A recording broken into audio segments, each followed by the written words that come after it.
Assalamualaikum to all of you. Hope so students you are all well.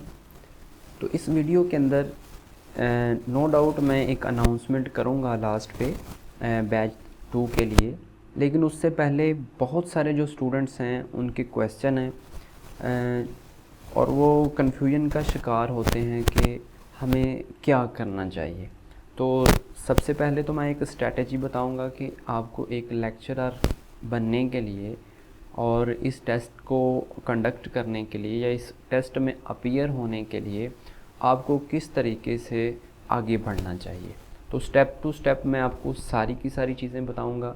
आपने कैसे पढ़ना है, कहाँ से पढ़ना है, कौन कौन सी बुक्स को पढ़ना है, कौन कौन से टॉपिक्स को पढ़ना है और कितनी देर पढ़ना है, वो सारी की सारी चीज़ें हम इस वीडियो के अंदर डिस्कस करेंगे। और लास्ट के ऊपर आपको मैं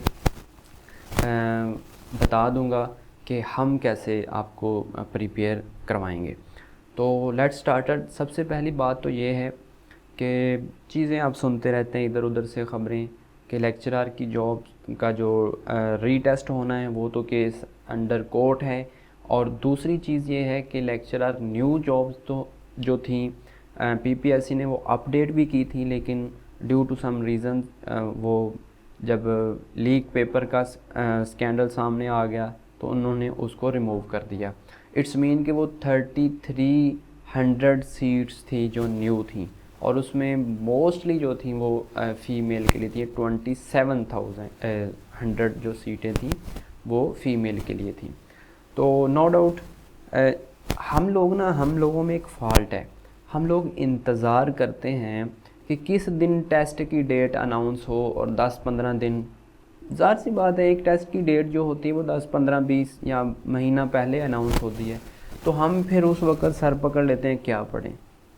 मतलब यह है कि एक महीने में किसी भी टेस्ट की अच्छे अंदाज में तैयारी नहीं होती, उसके लिए इंसान को एफ़र्ट करनी पड़ती है। कम से कम 4 से 6 माह जो होते हैं ना किसी भी टेस्ट की तैयारी के लिए, वो मस्ट रिक्वायर्ड होते हैं। अगर अपनी ज़िंदगी में आपने कुछ बनना है तो आपको ये काम करना पड़ेगा। तो सबसे पहले स्ट्रैटेजी क्या होनी चाहिए?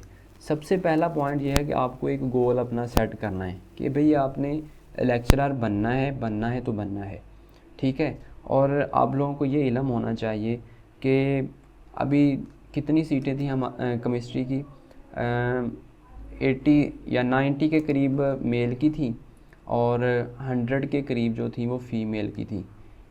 और इन 200 सीटों के ऊपर कितना लोगों ने अप्लाई किया हुआ था आप बेहतर जानते हैं कि 28,000 के प्लस या 30,000 के करीब लोग थे।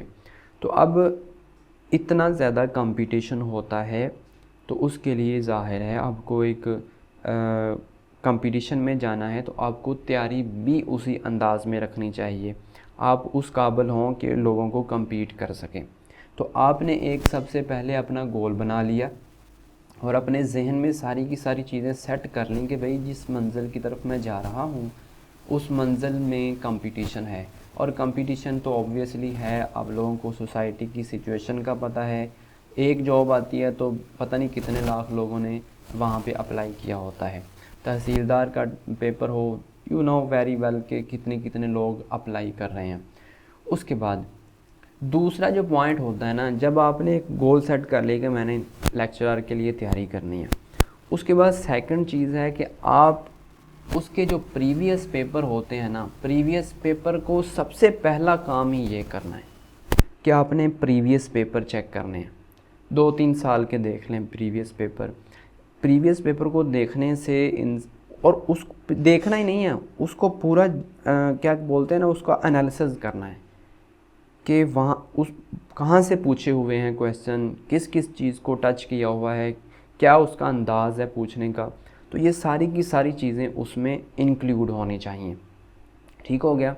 दूसरी चीज़ ये है कि जब आप प्रीवियस पेपर को चेक करते हैं ना तो आपको आइडिया हो जाता है कि मैंने किस तरफ जाना है, मैंने किस अंदाज़ में पढ़ना है, कौन कौन से फील्ड मेरे लिए ज़्यादा इम्पोर्टेंट है। फॉर एग्ज़ाम्पल एक किसी पेपर में उसने किसी और फील्ड को टच किया, अब दूसरा पेपर स्टडी करें उसमें किसी और, यानी इस तरीके से 4 से 5 जब आप पेपर प्रीवियस देख लेंगे ना 100 मार्क्स के, और आप उसको एनालाइज कर लेंगे कि किस किस एरिया को उसने ज़्यादा टच किया है, तो आपको जो है ना समझ आ जाएगी कम से कम कि मुझे अब कैसे पढ़ना है। ठीक है। उसके बाद क्वेश्चन बच्चे करते हैं कि सर जी कुछ भी तैयारी नहीं है, कैसे पढ़ना है। तो देखें, पढ़ने के लिए जो मेन चीज़ है ना, व्हाट टू स्टडी, यानी क्या पढ़ा जाए। क्या पढ़ा जाए का जवाब इसी में था कि आपने जब प्रीवियस पेपर को चेक किया, आपको पता चल गया कि कौन कौन से एरियाज़ जो हैं वो इंटरेस्टेड है, जिनमें एग्ज़ामिनर आपने उस तरीके से स्टडी करनी है। और ज़ाहिर सी बात है, केमिस्ट्री एक बड़ा वास्ट एरिया है, दर्जनों इसके ऊपर फील्ड्स हैं मुख्तलिफ, और एक एक फील्ड की एक एक जो टॉपिक है उसके ऊपर किताबें लिखी हुई हैं, इतना ज़्यादा मटेरियल है। तो आपने क्या करना है, तो आपने फिर अगेन उसी पेपर से एनालाइज करना है कि कौन से एरियाज़ जो हैं वो उनमें इंटरेस्टेड है। ठीक है। और मोस्टली जो हमारा सिलेबस होता है ना HEC का जो सिलेबस होता है हमारा 4 इयर्स का, ठीक है, BS हो गया या MSc हो गया, ये वाला सिलेबस जो होता है ना, ये ज़्यादा इंटरेस्टेड होता है इसमें। और यहाँ का सिलेबस ये नहीं है कि आपने एनालिटिकल में किया है तो आप तो चले गए एनालिटिकल वाली साइड पे, टाइट्रेशन आपने पढ़ी होगी, आपने क्रोमेटोग्राफी यानी एनालिसिस किए होगे, तो उस तरफ दूसरी तरफ एनवायरमेंटल केमिस्ट्री भी है, वो तो आपने स्पेशलाइजेशन उसमें नहीं की। लेकिन आपने अपनी समझ के मुताबिक ये नहीं देखना कि मैंने जिस फील्ड में किया है मैंने वही सिलेबस कवर करना है, ऐसा नहीं होगा। आपने सिलेबस जो कवर करना है वो पूरे का पूरा 4 ईयर का करना है, चाहे वो जिस भी फील्ड का है, चाहे आप उसमें स्पेशलाइज थे या नहीं थे। ठीक हो गया, एक तो चीज़ ये है। और दूसरी चीज़ है हाउ टू स्टडी। एक तो पता चल गया ना हमने पढ़ना क्या है, हमने पढ़ना है जी इतना पढ़ना है। दूसरी चीज़ है कि हाउ टू स्टडी, कैसे पढ़ना है। देखें, एक टॉपिक होता है उसके अंदर 4 से 5, 6 सफ़े लिखे होते हैं। इसका क्या मतलब है कि आपने वो 4, 5, 6 सफ़े लिखे हुए हैं वो सारे के सारे पढ़ने हैं? ऐसा नहीं होता। आपने उसको जब भी पढ़ना है उसकी सिर्फ मेन जो समझ लेना थीम होता है किसी भी टॉपिक का, उसको पिक कर लिया, उसको आपने बुलेट की फॉर्म में अलहदा से सेपरेट लिख लिया, अपने हैंड रिटन आपने उसको सेव कर लिया, तो आपको दोबारा उस 5-6 पेज पढ़ने की ज़रूरत नहीं पड़नी चाहिए। जितना भी आप टाइम पीरियड है ना, आप फॉर एग्ज़ाम्पल 6 मंथ हैं आप उसकी तैयारी कर रहे हैं, तो आपको दोबारा वहाँ पे आने की कोई ज़रूरत नहीं है। उन 5-6 पेजेस में अगर आपने अपने उस चीज़ को, उन पॉइंट्स को पढ़ के सेपरेट कर लिया है, लेट्स से 5-6 पेज पढ़े हैं आपने 5-6 पेज पढ़ रहे हैं आप, लाइक हाइड्रोजन बॉन्डिंग है, ठीक है, हाइड्रोजन बॉन्डिंग आप पढ़ रहे हैं, आपको सिर्फ इतना इल्म होना चाहिए कि इसमें कितने एलिमेंट पार्टिसिपेट करते हैं। ये फॉन्कल यानी ये 4 किस्म के एलिमेंट इसमें होते हैं, हाइड्रोजन बॉन्डिंग यही शो कर सकते हैं, एक चीज़। दूसरी चीज़ हो गई कि इसकी एग्जांपल, वो आइस की एग्जांपल है, आइस में 2-4 चीज़ें हैं, आइस की डेंसिटी से रिलेटेड, क्यों फ्लोट करती है। फिर उसके बाद वो क्या बोलते हैं, सॉल्युबिलिटी में है इसका चक्कर, तो सॉल्युबिलिटी में भी आपने चेक कर लेना है कि चीज़ें आपस में soluble on the basis of hydrogen bonding क्यों होती हैं। उसके बाद इसकी एग्जांपल वो डीएनए में लेता है, यानी उस डीएनए में हाइड्रोजन बॉन्डिंग होता है तो वो डबल हेलिक्स होता है, तो उसमें कितने अमाइनो एसिड यूनिट होते हैं। अगर आपने हाइड्रोजन बॉन्डिंग 5-6, फिर उसके बाद टाइप्स होती हैं हाइड्रोजन बॉन्डिंग की कि इंट्रा है या इंट्रा हाइड्रोजन बॉन्डिंग है, ठीक है। अब ये चीज़ आपने 5-6 पेज पढ़े हाइड्रोजन बॉन्डिंग के, उसमें से आपने बुलेट निकाल लिए, आप लेट से बुलेट निकालते हैं, कोई 20 बुलेट निकाल लेते हैं उसमें से, यानी मेन जो पॉइंट हैं वो निकाल लेते हैं, तो दोबारा भाई साहब आपको इन 5-6 पेजेस की तरफ आने की कोई ज़रूरत नहीं है जब आपने ये काम कर लिया जी। तो मेरा बात करने का मकसद जो यहाँ पे है ना, वो ये है कि आप अपने नोट्स ज़रूर प्रिपेयर करें। देखिए मैं अभी आपको ना आगे कुछ किताबें बताऊंगा। तो ज़ाहिर है एफएससी की हैं, बीएससी की हैं, कुछ फॉरेन ऑथर्स की हैं, कुछ स्पेक्ट्रोस्कोपी, कुछ एनवायरनमेंट को पढ़ने के लिए, तो मुख्तलिफ़ किताबें हैं। तो एक दफ़ा आपने गो थ्रू कर लिया, तो एक दफ़ा करने से तो तैयारी नहीं ना होती। तो तैयारी के लिए तो रिवीजन ज़रूरी होती है।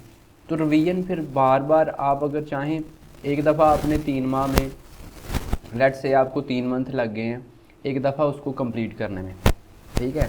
कोई आपने सेट कर ली कुछ किताबें, आपने उनको 3 माह में रिवाइज़ किया, तो अगली दफ़ा आपको फिर वो 3 माह थोड़ी आपने लगाने हैं उनके ऊपर।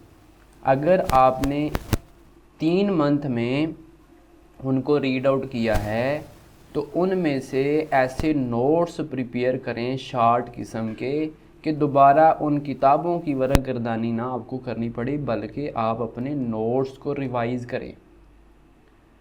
तो must make your own notes, ठीक है। नोट्स की ज़रूर तैयारी करें।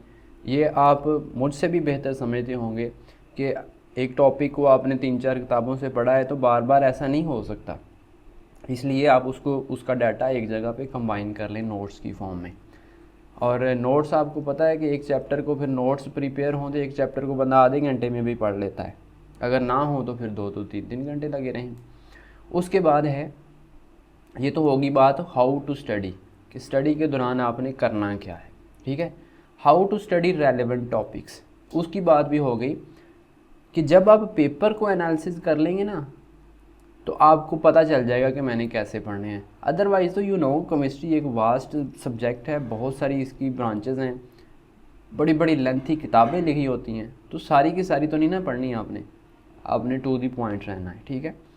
फॉलो मेंटालिटी ऑफ एग्जामिनर, यानी ड्यूरिंग स्टडी आपके जहन में जब होगा ना प्रीवियस पेपर, तो आपको पता चलेगा कि हमसे क्या पूछा जा सकता है, कौन कौन से चांसेस हैं हमसे पूछे जाने के क्वेश्चन के।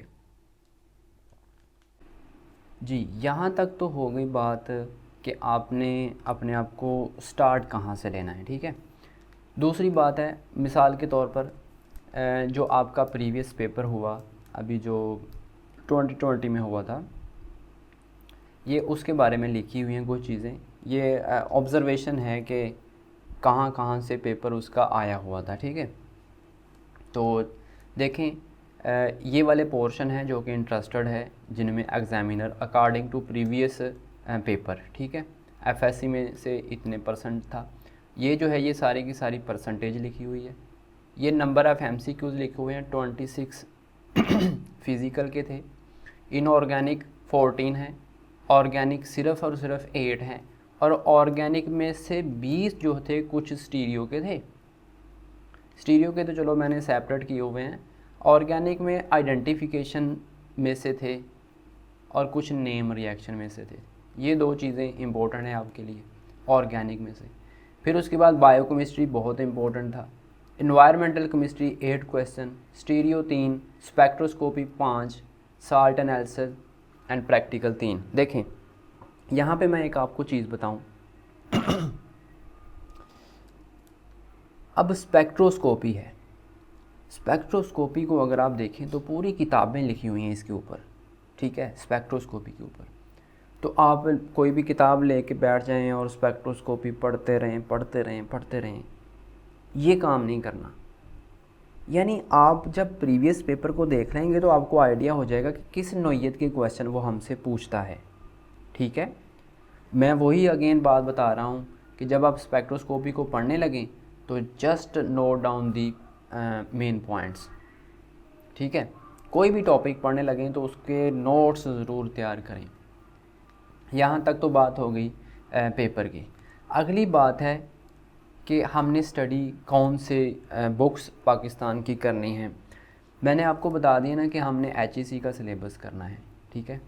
और ये जो सनाउल्लाह साहब हैं, इन्होंने HEC के अकॉर्डिंग किताबें बनाई हुई हैं, हमारे पाकिस्तानी जितनी भी यूनिवर्सिटीज़ हैं उनके अकॉर्डिंग, ठीक है। तो ये उनकी टेक्स्ट बुक है, और इसी के आप टेक्स्ट बुक, आपने सारी लाइफ केमिस्ट्री पढ़नी है तो टेक्स्ट बुक ले लेंगे तो इट्स गुड, और इसके साथ इसके मैनुअल्स भी लें, मैनुअल्स में ये है कि उसमें शॉर्ट क्वेश्चन और एमसीक्यूज जो है ना उसके सॉल्यूशन सेपरेट किताबों में हैं। इन तीनों के मैनुअल्स भी हैं और किताबें भी हैं, टेक्स्ट बुक। और इसमें सारी की सारी जो हमारा सिलेबस है एचईसी का उसके अकॉर्डिंग इसमें दिया हुआ है मटेरियल। दूसरी चीज़ इन किताबों की ये ख़ास है कि हर चैप्टर के आखिर पे एमसीक्यूज हल सॉल्व करने के लिए डाटा अवेलेबल है। बहुत इम्पोर्टेंट और अच्छा डाटा है। एक बात तो ये हो गई सनाउल्लाह की टेक्स्ट बुक और मैनुअल्स अगर आपने स्टडी करनी है तो। उसके बाद आपने पियर्सन जो है ये किताबें हासिल करने के लिए ना आप व्हाट्सएप ग्रुप का लिंक मैं जो है ना डिस्क्रिप्शन में दे दूँगा, वहाँ से आप ये पीडीएफ फाइल में भी ले सकते हैं, ठीक है। अब ये इनऑर्गेनिक, ऑर्गेनिक और फिज़िकल की है पियर्सन गाइड। ये बहुत अहम किताबें हैं।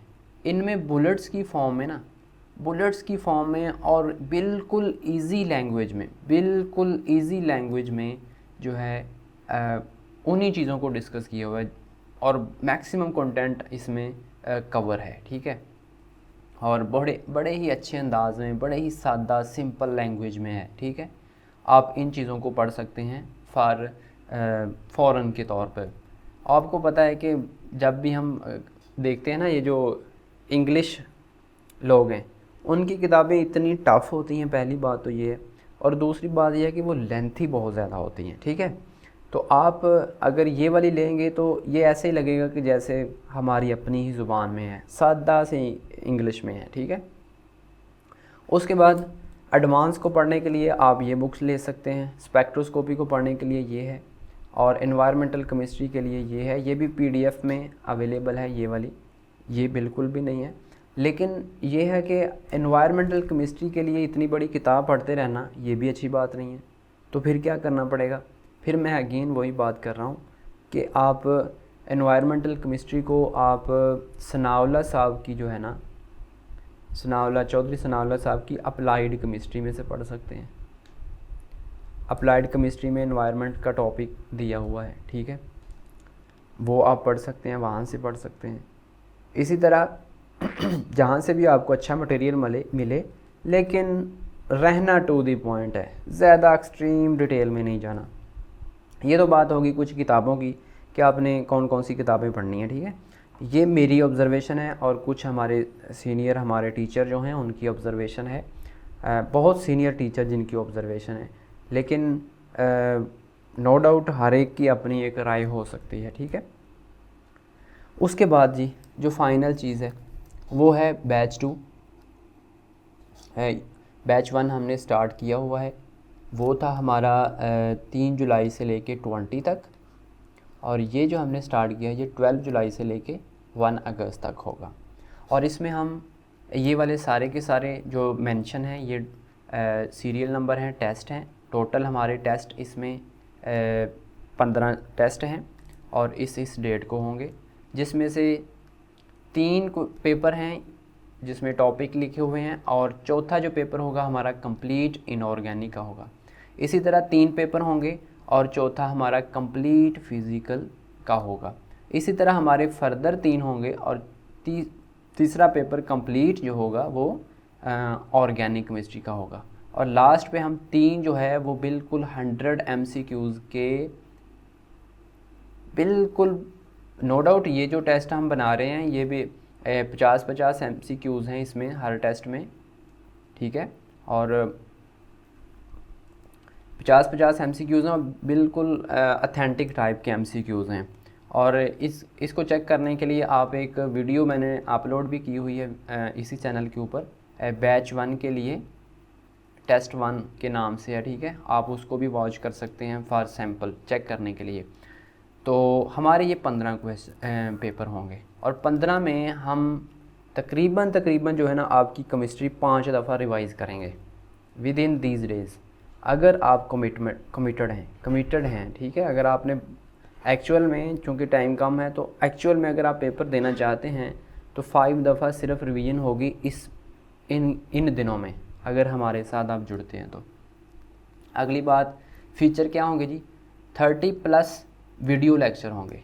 30+ ये वीडियो होंगी हर टॉपिक के ऊपर, और एक एक वीडियो जो है, कुछ वीडियोस 1 आवर की हैं और कुछ वीडियोस जो हैं वो 1.25 घंटे की भी हैं, कुछ 1.5 आवर्स की भी हैं, यानी 1.5 घंटे की भी हैं। तो 30 वीडियोस ऐसी होंगी इंशाल्लाह जो कि आप जब वॉच करेंगे, पहले भी मैंने 17 जो है ना वो मैं अपलोड कर चुका हूँ यूट्यूब के ऊपर, आप उनको देख भी सकते हैं और उनके नीचे लोगों का रिस्पांस भी चेक कर सकते हैं आप, ठीक है। दूसरी चीज़, और ये जो जितने भी टॉपिक्स हैं हमारे, उनके आपको hand written short notes provide करेंगे हम। उसके बाद 15 टेस्ट हैं, मैंने पहले बात बता दी। फिर हर टेस्ट की ना डिस्कशन मोस्ट इम्पॉर्टेंट, हर टेस्ट की डिस्कशन, ज़ाहिर है एक अगर 50 नंबर का पेपर है हमारा, ठीक है, MCQs हैं 50, तो उसकी जब हम 50 की डिस्कशन करते हैं ना, तकरीबन 30 मिनट होते हैं, तो 30 मिनट में आप 50 के अलावा 100 कॉन्सेप्ट जो होते हैं ना अजाफी आपको मिलते हैं। तो these discussions are so important, ठीक है। उसके बाद सनाउल्लाह के मैनुअल जितने भी हैं तीनों आपको PDF फॉर्मेट में प्रोवाइड किए जाएंगे। इंटी टेस्ट के लिए एक हमने बुक की सिलेक्शन की है जहाँ से हमने FSC के लिए MCQs करने हैं, बहुत इंपॉर्टेंट डाटा है, वो आपको शेयर किया जाएगा। और उसके बाद सबसे अहम चीज़ है मटेरियल, जो मतलब टेस्ट हम बनाएंगे वो बिल्कुल ऑथेंटिक होगा, यूनिक होगा, अकॉर्डिंग टू PPSC और FPSC ही होगा, ठीक है। और दूसरी चीज़ ये है कि बहुत सारे लोग सेशन शुरू तो करते हैं, इल्ला माशाल्लाह, मैं सबकी बात नहीं करता, कुछ लोग फिर स्टूडेंट शिकायतें भी करते हैं आके कि हमने वहाँ पे पैसे वेस्ट किए हैं, हमने वहाँ पे पैसे वेस्ट किए हैं और फ़ायदा कोई नहीं हुआ। क्यों? कि वो लोग पंक्चुअल नहीं होते। लोगों ने बहुत सारे काम और मजबूरियाँ हो सकती हैं, नो डाउट हम डिस्कस नहीं करने जाएंगे यहाँ पे, लेकिन पंक्चुअलिटी बहुत इम्पोर्टेंट है। यानी जो हमने स्केड्यूल बनाया है बिल्कुल उसी तरीके से, उसी सीक्वेंस में, विदाउट डिले एनी, अल्लाह ताला कोई अजनबी कोई और कोई वाक़या ना हो जाए, सलामत रखें हम सबको, यानी बिल्कुल उसी तरह। और एवरी नाइट 9:30 के ऊपर आपको टेस्ट मिल जाता है, आपने उस टेस्ट को गिवन टाइम में सॉल्व करना होता है, उसके बाद ही आपको की साथ ही मिली होती है, और साथ ही आपको जो है ना टेस्ट की डिस्कशन भी अवेलेबल होती है। तो ये सारी की सारी चीज़ें बिल्कुल पंक्चुअलिटी के साथ होंगी, टाइम के ऊपर कोई कंप्रोमाइज़ नहीं होता, क्योंकि किसी भी चीज़ की जो सक्सेस होती है ना वो रेगुलरिटी, कंसिस्टेंसी और पंक्चुअलिटी होती है, ठीक है। तो इसके ऊपर कोई समझौता नहीं होगा हमारी इस सेशन के दौरान। उसके बाद टेस्ट का जो फॉर्मेट होगा वो FSC किताबें हैं, सनाउल्लाह की बुक्स हैं, इंटी टेस्ट की बुक्स हैं, फिर पेयरसन की जो मैंने किताबें बताई हैं वो हैं, और जो दूसरे टॉपिक्स हैं जो थोड़े इररेलेवेंट हैं इन किताबों से, उसमें स्पेक्ट्रोस्कोपी है, उसमें अप्लाइड केमिस्ट्री के चैप्टर, केमिकल इंडस्ट्रीज़ है, एनवायरमेंटल केमिस्ट्रीज़ है, तो उनके अलावा उनके सेपरेट नोट्स हैं, उनकी सेपरेट जो है ना हमारे पास वीडियोस भी हैं, तो वो भी आपको अवेलेबल होंगी। तो इस पूरे के पूरे सेशन के लिए सिर्फ़ और सिर्फ 3000 है। आप रब्ता करने के लिए इस व्हाट्सएप के ऊपर रब्ता कर सकते हैं, ठीक हो गया। और ये आप हमसे भी बेहतर जानते हैं कि जो लोग तैयारी वगैरह करवाते हैं वो कितना कितना पे करते हैं, लेकिन किस्सा मुख्तसर कि अगर आप ये सेशन ज्वाइन करते हैं ना, आपको इसमें से मैं एक दावा तो नहीं करता, लेकिन आप 80% जो होंगे ना, 80% के करीब पहुंच जाएंगे, अपनी तैयारी के 80% के करीब पहुंच जाएंगे। लेकिन शर्त वही अगेन होती है कि आप पंक्चुअल रहें, आप कॉन्स्टेंटेंसी के साथ काम करते रहें, कॉन्स्टेंटली हार्ड वर्क करते रहें, तो ये शर्त होती है। तो हम इसको स्टार्ट कर रहे हैं 12 जुलाई को। तो आप इस नंबर के ऊपर व्हाट्सएप के थ्रू जो है ना, व्हाट्सएप के थ्रू कांटेक्ट कर सकते हैं। मैं व्हाट्सएप का लिंक भी डिस्क्रिप्शन में दे दूँगा। तो hope so this will help you. Thanks for watching. अल्लाह हाफिज़, टाटा, बाय बाय।